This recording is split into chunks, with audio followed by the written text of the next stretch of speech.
Hello everyone, my name is MrNJersey and welcome to my channel. Now in this video we are back with another weekly update here in Stormworks.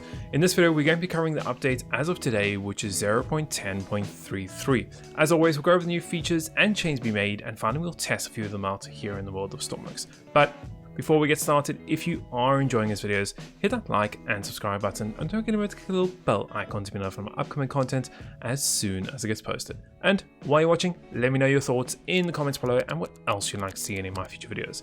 So with that all said, let's get straight into it and get started with this week's update. So we're back here on the Creative Island and we're back with another Friday update.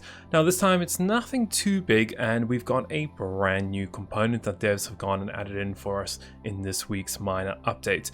Now they've said with this new component it's actually finishing off the set of radar equipment that we currently have in game, and the new component that we have got is going to be the new radar detector. Now you can find the new radar detector simply by going to the workbench, and you can see that if we go into our inventory we can scroll all the way down and we can go down to our sensors and we can eventually go and find the new radar detector. Now it's a pretty straightforward component. You can see here it's just a block and it's got a simple output on it. No electrical, no composite, no nothing like that, and it's quite easy to actually use, well kind of at least. You can see in front of me I actually just got a basic radar example that we've gone in a long time ago and built up in a tutorial, but pretty much this radar detector will go and detect any radar signal that goes and passes over it.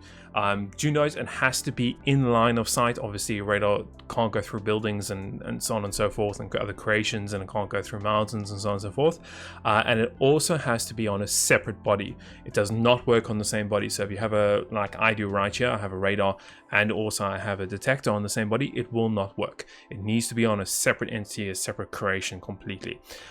So actually, yeah, we can see how it works. You can see I'm just going to spawn in a simple radar here, which I'll turn on in a few minutes. And just out here in the distance, I have the actual detector.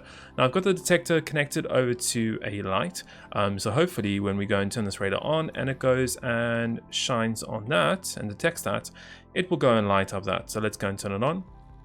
Have a look there. Let's see, that light should eventually go on. We might need to increase the distance ever so slightly.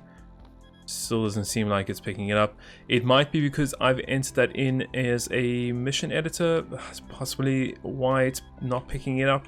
But yeah, you can see here on my map it's not picking it up at all. I can lower it, decrease it. It's on, it's definitely on, but it's just not picking it up. So let's try again. So what I'm going to do is, let's see if we can go back into the mission editor here, and I'm actually going to make this a non-static, and let's go and spawn that in again. Let's see now if that will pick it up. We need obviously our radar, so let's spawn the radar in. So it's over there, the sensor's there. Let's turn the radar on. There we go. Okay. So it is picking up the radar signal. Obviously you can play around with the field of view on your radar to make it pick it up for a little bit longer. But yeah, there's a couple quirks with it. Different creation and can't be static, and in line of sight. But yeah, it's a nice component. Obviously, I don't know how well used it's going to be used on every single creation, but it does have its purpose, and it does obviously complete the radar equipment that we have in game. Besides that, for this week's update, we have got the scripting for the telemetry back in the game. The devs obviously took all the feedback from all the players, and there was a lot of concerns about vulnerability in code, that it has access to your computer and also to your network. So what the devs have gone and done is they fixed that, and they've locked it down to your own computer, to your own network. So pretty much the game can't access the internet unless you obviously have your own script running in the background, and then it can go and do it. So it's up to you on how you want to do that, but at the moment you can only connect to your local network. So if you want to do like some cockpit controls with some things like that, you can. But that's pretty much about it for this week's update. Just one brand new component, and obviously the rework on the telemetry. The devs said they are still hard at work with obviously the major update that we are getting in September, and I'm sure everyone is well looking forward to what we're going to be getting and all the cool new features that we are getting. But I think that's pretty much going to conclude it for this week's update. Let me know in the comments below what you think of this week's update, what you think you're going to be using this new component for. But until the next update, I hope you enjoyed the video and found it entertaining and informative as always, and we'll see you in the next one.